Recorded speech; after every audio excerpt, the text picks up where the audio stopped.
사람들은 항상 새로운 삶을 추구합니다. 새 것을 좋아합니다.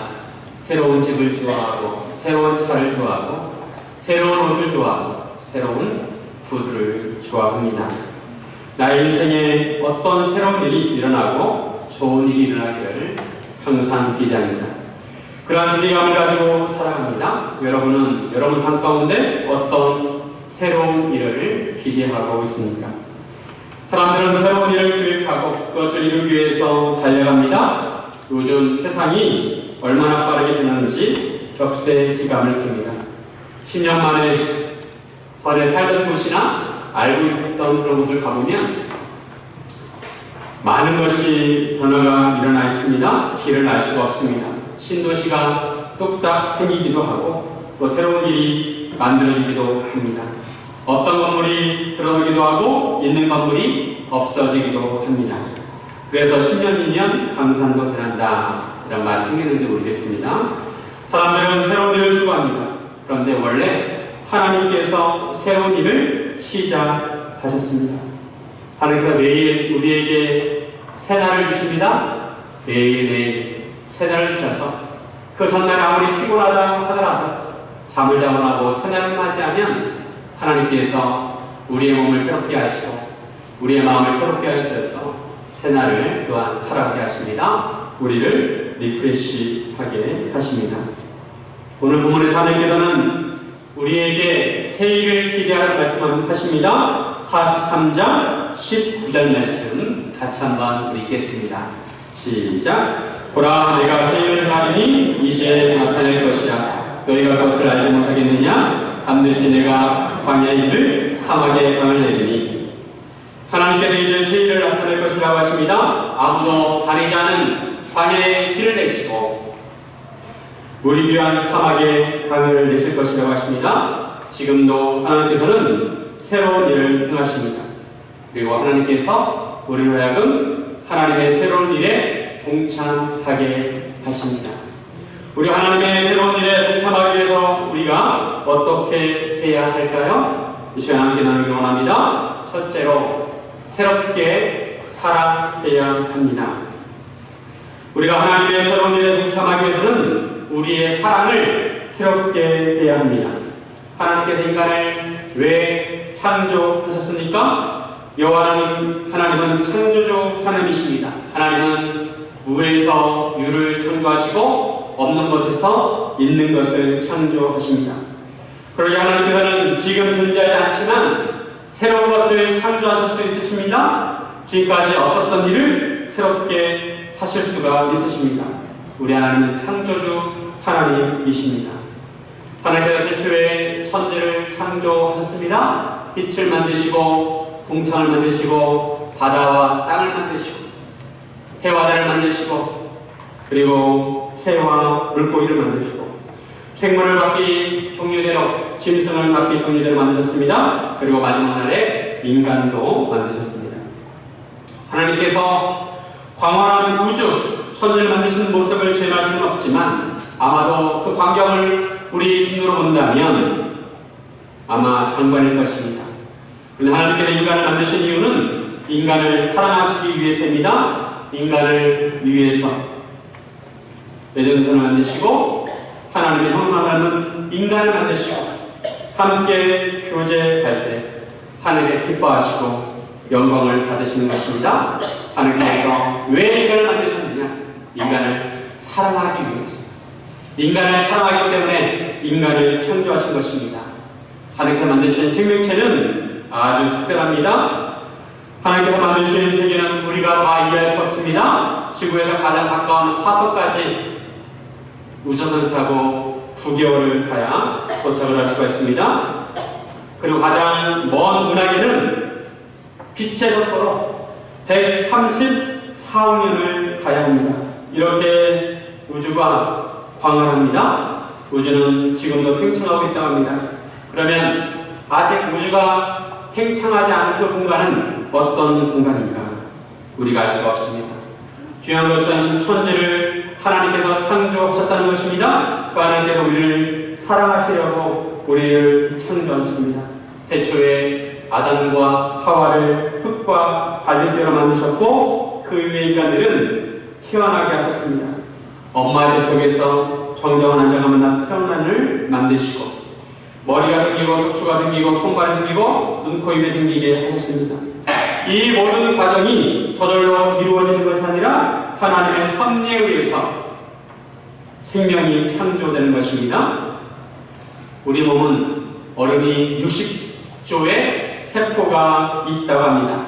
이 세포도 매일매일 새롭게 바뀝니다.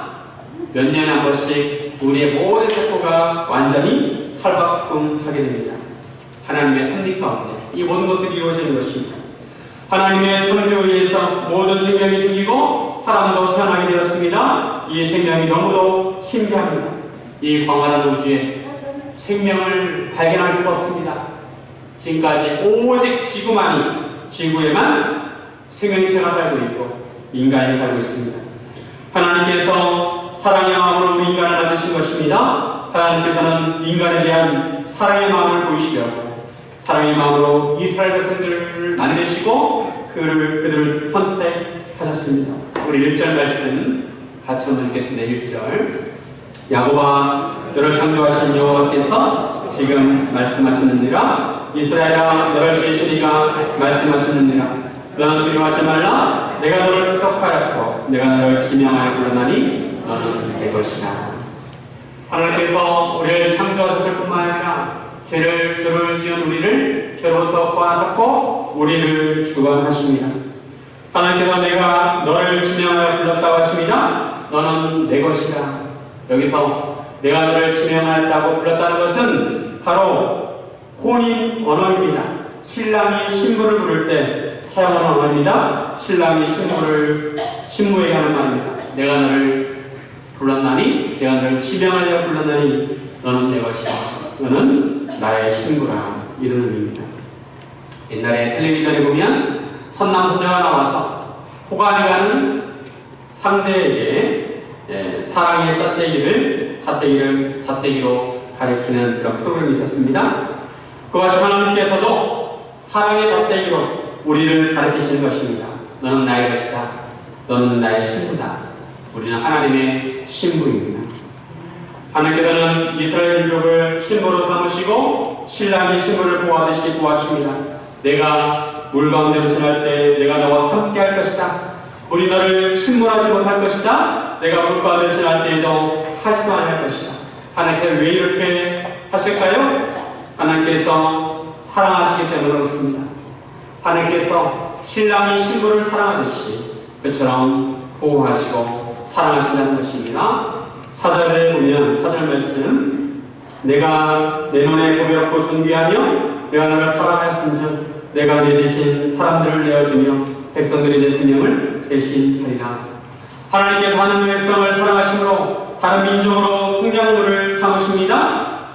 온 세계와 온 나라들과 온 민족들을 주관하셔서 하나님의 백성이 주인공이 되게 하십니다. 무대에서 스포트라이트를 하나님의 백성들이 받게 하십니다. 어린이집이나 유치원에서 가끔 발표를 하는데 부모들이 사진을 찍습니다. 그러면 그 사진의 초점을 누구에게 맞추냐면 바로 자기 아이에게 맞춥니다. 여러 아이들이 있지만 자기 아이에게 초점을 맞춰가지고 사진을 찍는 거예요. 단체 사진이 있어도 누구를 보느냐? 자기 아이를 봅니다. 그처럼 하나님께서 하나님의 백성에게 초점을 맞추시고 계신다는 것입니다. 과거에 하나님께서 이스라엘 백성들을 사랑하셨기 때문에 이스라엘 백성들이 고통 가운데 있을 때 그들을 위해서 새로운 일을 행하셨습니다. 애굽에서 노예에 있는 이스라엘 백성들에게 그들에게 새 일을 행하셔서 그들을 애굽에서 이끌어내셨습니다. 하나님께서 바다 가운데 길을 만드시고 큰 물 가운데 지름길을 만드셨습니다. 홍해 가운데 길을 만드셔서 이스라엘 민족들이 마른 땅같이 걸어오게 건너가게 하셨습니다. 대신에 그 길은 애국 사람들에게는 죽음의 길이었습니다. 병거와 말과 군대의 용사들을 끌어내어 그들이 한꺼번에 엎드러지고 소멸되게 하셨습니다. 이처럼 하나님께서 과거 이스라엘 민족에게 새 일을 행하셨다는 것입니다. 그런데 하나님께서 이러한 과거의 일을 기억하지 말라고 하십니다. 18절에 보면 너희는 이전 일을 기억하지만요 옛날 일을 생각하지 말라. 하나님께서 과거에 그처럼 위대한 일을 하셨음에도 이전 일과 옛날 일을 생각하지 말라고 하십니다. 왜냐하면 이전에 일어나지 않았던 새 일을 행하시기 때문입니다. 출애굽은 정말 대단한 하나님의 역사였습니다. 그럼에도 그 일을 기억하지 말라는 것은 새 일을 기대하라는 것입니다. 하나님께서 하나님의 신부인 하나님의 백성을 위해서 새로운 일을 하시겠다는 것입니다. 사랑하는 여러분, 하나님께서 우리를 사랑하시고 우리를 존귀하게 여기시기 때문에 우리를 위해서 새 일을 행하실 줄로 믿습니다. 여러분, 하나님의 새로운 일을 기대하고 계십니까? 인생 살다 보면 어렸을 때 세상에 대한 호기심, 인생에 대한 호기심이 많습니다. 세상의 많은 것들을 보기를 원하고 많은 사람을 만나기를 원하고 새로운 일을 하기를 원합니다. 그런데 인생을 어느 정도 살다 보면 새로운 일에 대한 기대감이 떨어집니다. 왜냐하면 나이를 먹으면서 인생에서 새로운 일이 있기보다는 반복되는 일이 많기 때문에 그렇고 또한 그만큼 인생살이가 버겁기 때문에 그렇습니다. 그래서 나이가 들면서 대부분 큰 기대감 없이 살아가는 경우가 많습니다. 그럼에도 우리는 하나님께서 새로운 일을 행하신다는 것을 믿어야 합니다. 왜냐하면 하나님께서 우리를 사랑하시기 때문입니다. 하나님께서 우리 서안교회를 사랑하셔서 새로운 일을 행하실 줄로 믿습니다. 우리는 이런 하나님의 사랑에 대해서 새로운 사랑으로 보답해야 합니다. 우리가 하나님에 대한 사랑을 새롭게 합니다. 하나님께서 우리를 사랑스러운 눈길로 바라보실 때 우리도 사랑으로 응답해야 합니다. 하나님을 향해서 사랑하는 눈길로 바라봐야 하고 미소를 보내야 합니다. 하나님에 대한 사랑을 새롭게 합니다. 이전에 하나님이 아닌 것에 눈길을 돌렸다면 이제 오직 하나님만 바라봐야 합니다. 이전에 하나님에 대한 사랑의 깊이가 아주 얕았다면 이제 하나님을 깊이 사랑해야 합니다. 왜냐하면 하나님께서 우리를 사랑하신 사랑은 하나밖에 없는 독생자 예수님을 보내신 사랑이기 때문에 그렇습니다. 우리가 하나님에 대한 사랑을 새롭게 해야 합니다. 사랑하는 여러분, 하나님의 새로운 일을 기대하시기 바랍니다. 우리도 하나님을 새로운 사랑으로 사랑하시기를 주님의 이름으로 축원드립니다. 둘째로 새롭게 알아야 합니다. 우리가 하나님의 새로운 일에 동참하려면 우리가 하나님에 대해서 하나님의 역사에 대해서 새롭게 알아야 합니다. 하나님은 우리의 구원자이십니다. 우리는 하나님께서 구원자이시기 때문에 새로운 일을 기대해야 합니다. 하나님께서 우리의 구원을 위해서 새로운 일을 행하십니다. 3절에 보면 대저 나는 여호와 내 하나님이요 이스라엘을 거룩한 이요 내 구원자이니라. 내가 애굽을 너의 소명물로 구스와 수바를 너를 대신하여 주었노라. 우리는 예수님을 믿음으로 구원을 받았습니다. 그러나 구원이 완성된 것이 아닙니다. 이미 구원이 시작되지만 예수님이 다시 오실 때 그때 구원이 완성되는 것입니다. 구원의 과정은 새롭습니다. 구원이 완성되고 나서도 우리가 경험하지 못하는 새로운 일들을 경험하게 될 것입니다. 하나님께서 구원을 위해 새 일을 행하게 되실 것입니다. 이스라엘 백성들이 출애굽하는 과정에서도 하나님은 새로운 일을 이전에 없었던 새로운 일을 행하셨습니다. 모세와 아를 통해서 10가지 제안을 내리셨는데 그 10가지 제안이 이전에 없었던 새로운 일들이었습니다. 애굽에 있는 나일강이 다 피로 변하고 띠끌이 이로 변하고 온 하늘이 어둠으로 가득 차고 우박이 내리고 온 하늘을 메뚜기로 뒤덮는 이런 일들이 그전에는 없었던 새로운 일들입니다. 각 가정마다 장자들이 죽었습니다. 이전엔 이런 일이 없었습니다. 하나님께서 새로운 일을 행하신 것입니다. 이스라엘 백성들을 구원하시려고 새 일을 행하신 것입니다. 이스라엘 백성들은 이런 재앙에서부터 보호를 받았고 애굽 사람들에게만 해를 입히게 되었습니다. 그뿐만 아니라 바다가 갈라지게 되었습니다. 이런 일은 전무후무합니다. 우리나라 간혹 섬으로 이어지는 바닷길이 열릴 때가 있습니다.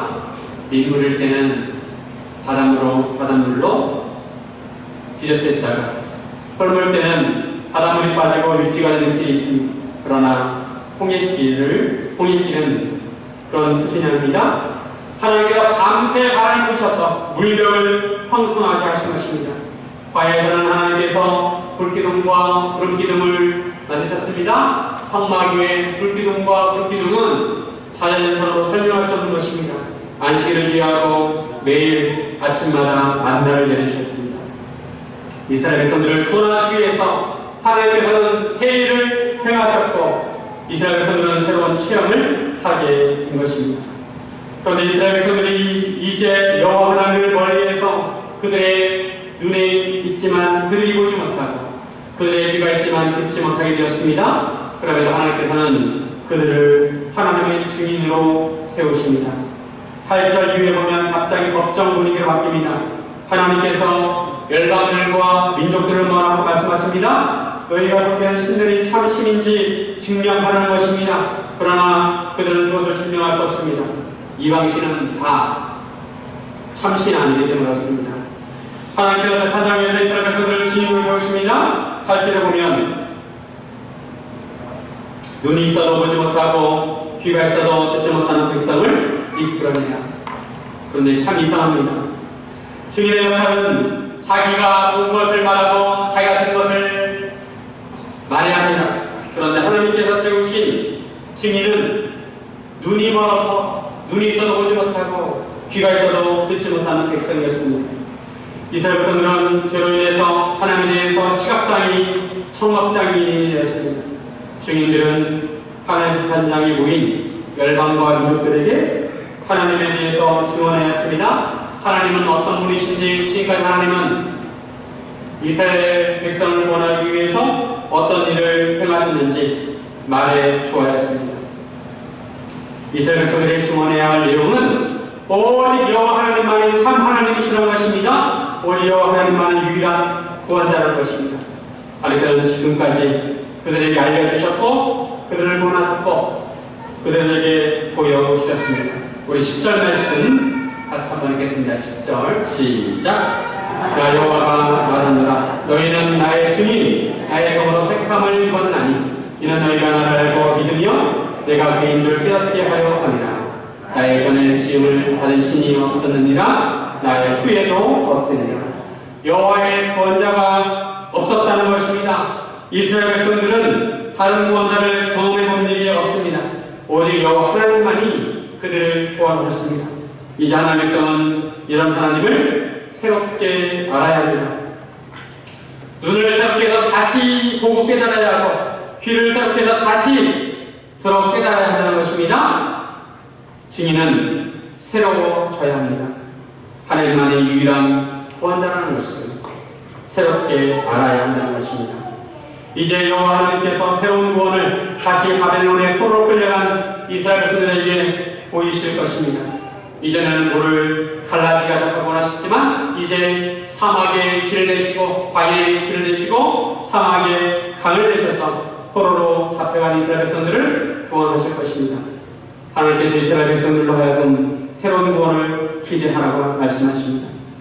하나님의 백성은 이처럼 새로운 구원을 이루시는 하나님을 새롭게 깨달아야만 했습니다. 예수님께서도 우리에게 증인이 되라고 하셨습니다. 예수님께서 우리를 만방의 증인으로 세우신 것입니다.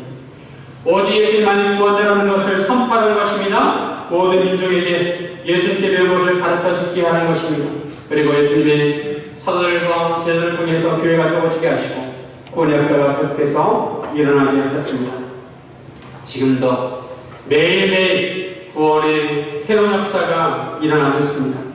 사도행전에서 시작된 구원의 역사는 오늘날까지도 계속해서 새로운 구원의 역사가 일어나고 있습니다. 바로 증인들을 통해서 구원의 역사가 일어나고 있는 것입니다. 주님의 증인이 되려면 새롭게 알아야 합니다. 새롭게 깨달아야 합니다. 새롭게 한다는 것은 머리로 하는 것이 아니라 가슴으로 한다는 것이고 좀 더 깊이 한다는 것입니다. 우리는 이러한 주님의 구원의 역사를 구체적으로 새롭게 알게 될 것입니다. 우리는 앞으로 새로운 구원 역사를 새롭게 경험하게 될 것입니다. 이전에 경험하지 못했던 새로운 구원을 경험하게 될 것입니다. 예수님이 다시 오실 때 우리는 새로운 경험을 하게 될 것입니다. 성도들은 부활을 새롭게 경험하게 될 것이고 천년왕국과 새 예루살렘을 경험하게 될 것입니다. 그리고 천국에서 새로운 찬양으로 하나님을 찬양하게 될 것입니다. 우리는 죄로 인한 죽음을 완전히 극복하고 천국에서 영생을 경험하게 될 것입니다. 이 모든 새로운 일들은 성경에서 말씀하고 있지만 아직 우리에게 일어나지 않았습니다. 하지만 언젠가는 우리가 이 새로운 구원의 역사를 체험하게 될 줄로 믿습니다. 사랑하는 여러분, 하나님의 증인은 오직 예수님만이 유일한 구원자라는 것을 알아야 합니다. 새롭게 깨달아야 합니다.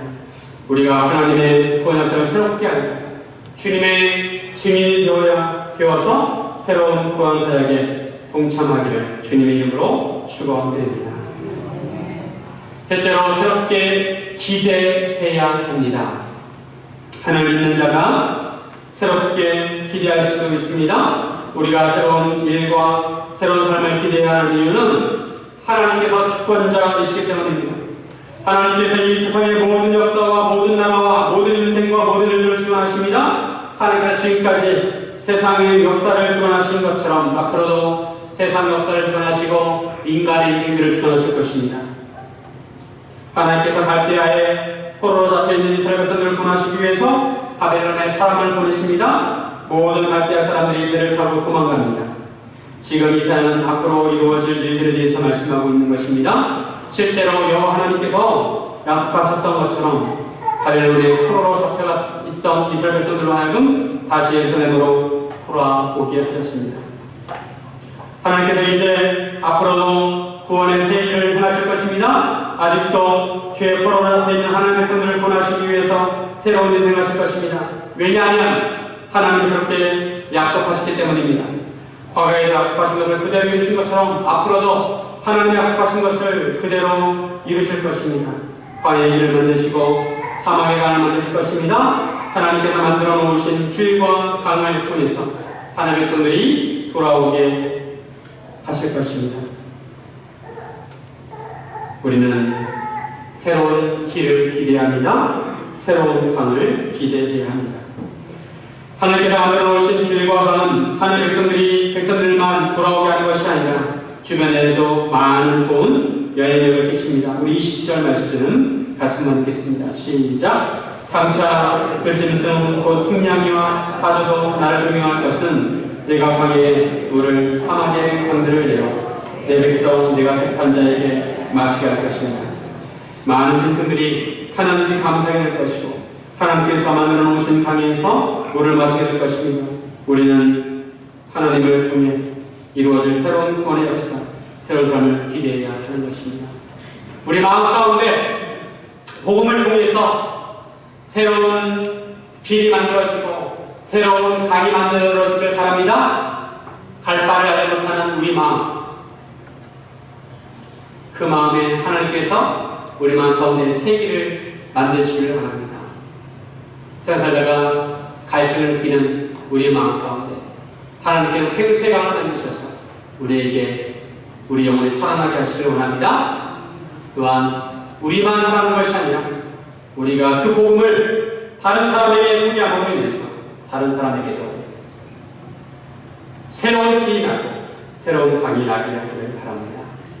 우리가 다음 주에 이제 10월에 있을 새생명 초청일을 하고 새신자를 결정하고자 하는데 놓고 다른 사람들에게도 새로운 길과 새로운 강이 생길 수 있기를 기도하면서 준비하시길 바랍니다. 앞으로 이 시대는 젊은 세대가 이끌어가는 시대가 된다고 합니다. 그런데 아이러니하게도 인류 역사를 보면 젊은이들이 대접을 제대로 받지 못했습니다. 예나 지금이나 젊은 것들은 싸가지가 없다고 생각하고 버릇이 없다고 생각하는 경향이 있습니다. 서양의 고대 문헌인 유명한 호메로스의 일리아드에서는 이렇게 말합니다. 고대 왕들은 혼자서도 가뿐히 돌을 들어 적에게 던졌지만 요즘 젊은이들은 두 명이서도 들지 못할 정도로 나락하다.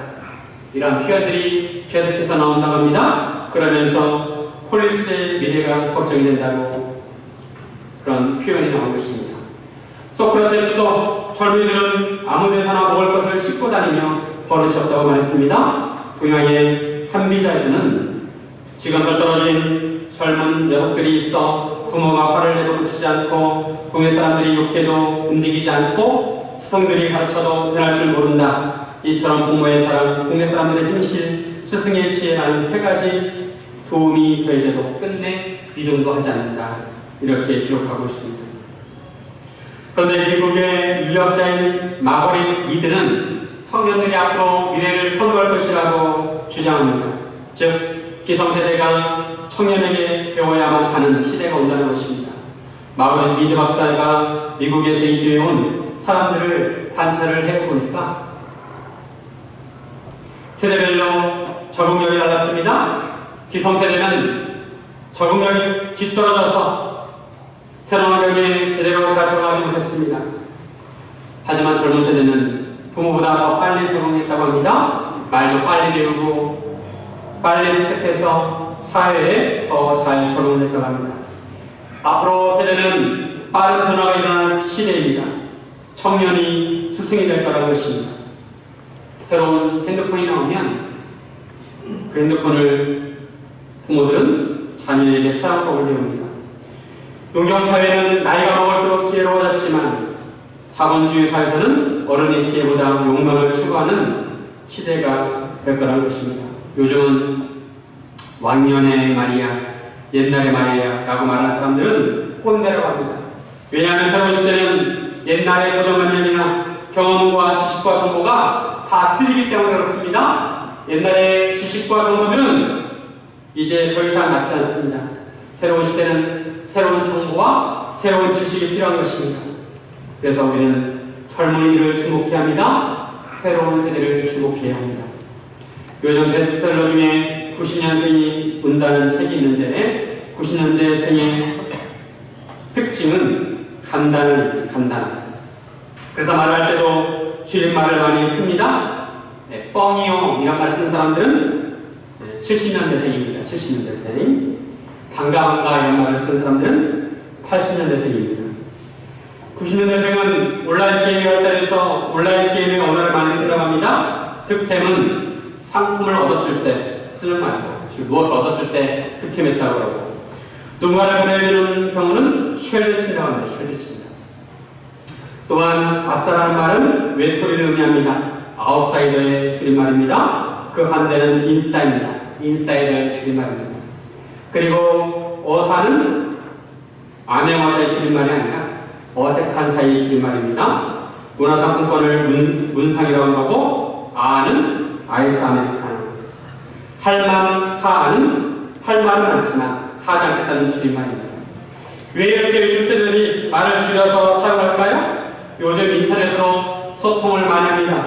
너무 인터넷에 길게 쓰면 다 그것을 읽지 못할 뿐더러 창이 금방금방 넘어갑니다. 그래서 줄임말을 써야 여러 사람들이 한꺼번에 소통할 수가 있는 것입니다.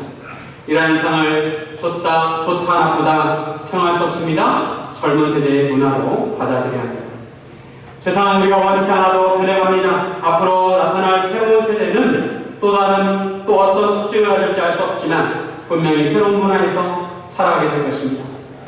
하지만 창조주이시고 구원자이시고 주권자이신 하나님께서 이러한 새로운 세대들을 위해서 새로운 구원의 역사를 만들어 가실 것입니다. 물론 예수님의 십자가를 통한 구원은 변하지 않는 진리이지만 구원의 방법과 구원의 메시지를 담은 그릇은 새로운 방식으로 만들어지게 될 것입니다. 이런 의미에서 우리는 하나님의 새로운 일을 기대해야 합니다. 우리 성교회 다음 세대에도 새로운 일을 행하실 줄로 믿습니다. 새로운 세대가 일어나서 새로운 하나님의 사역을 하게 될 것입니다. 이를 위해 우리 어른 세대는 다음 세대가 믿음으로 잘 살아갈 수 있도록 양육하고 환경을 만들어줘야 합니다. 만약 이런 일에 소홀히 한다면 우리 기성세대는 직무유기입니다. 그러나 한 가지 짚고 넘어가야 할 것이 있습니다. 누구나 다 다음 세대를 말씀으로 양육하고 믿음으로 세워야 한다는 것은 공감합니다.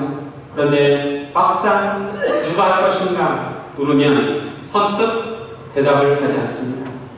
다 남이 해주길 바랍니다. 내가 생각을 하지 않고 다 다른 사람에게 미룹니다. 그러다 보면 아무도 다음 세대를 책임지지 않습니다. 다음 세대를 누가 세워야 할까요? 교회 사역은 교역자만 하는 것이 아니라 교역자가 다 할 수 없습니다. 교회 사명은 성도들과 함께 해야 합니다. 하나님의 교역자만 사명자로 부르신 것이 아니라 성도들도 사명자로 부르셨습니다. 먼저 우리 마음이 새로워져야 합니다. 하나님께서 새로운 일을 하시기 위해서 내가 누구를 보내야 하나 말씀하실 때 하나님 저는 그 십자가를 질 수 없어요. 다른 사람이 지게 해주세요. 라고 하는 사람은 많습니다. 그러나 이사야처럼 주님 제가 믿습니다. 저를 사용해 주세요. 이런 사람이 필요하다는 것입니다. 다 다른 사람이 해주기를 바라고 내가 생각하지 않습니다. 내가 진 십자가는 점점 짧아지기를 바라고 다른 사람의 십자가는 점점 길어지기를 바라는 것입니다. 예수님께서 구원의 새로운 역사를 이루시려고 십자가를 지셨습니다. 그 전날 밤에 십자가를 지기 전날 밤에 예수님은 제자들과 세만찬하시기 위해서 다락방에 갔습니다. 그런데 아무도 예수님의 말을 시켜주지 않습니다. 그때 예수님께서 조용히 일어나셔서 허리에 손을 드시고 제자들의 발을 한 사람 한 사람 씻겨 주십니다. 예수님께서 섬김의 본을 보여주시고 예수님께서 자기 십자가를 지라고 말씀하시는 것입니다. 하나님의 새로운 일은 그냥 이루어지지 않습니다. 주님의 십자가를 지는 사람을 통해서 새로운 역사가 일어나게 되는 것입니다. 그래서 십자가는 새롭게 사랑하게 하고 십자가는 새롭게 알게 하고 십자가는 새로운 기회를 가져다 주는 것입니다. 생명을 낳으려면 배가 아파서 아파야 낳을 수 있습니다. 십자가를 져야 우리가 새로운 생명을 낳을 수 있다는 것입니다. 우리는 창조적 사랑을 대하고 새로운 구원의 방식을 알아내고 구원 주권자와 하나님의 새로운 일을 기대해야 하는 것입니다. 사랑하는 여러분, 하나님의 새로운 일을 기대하시기 바랍니다.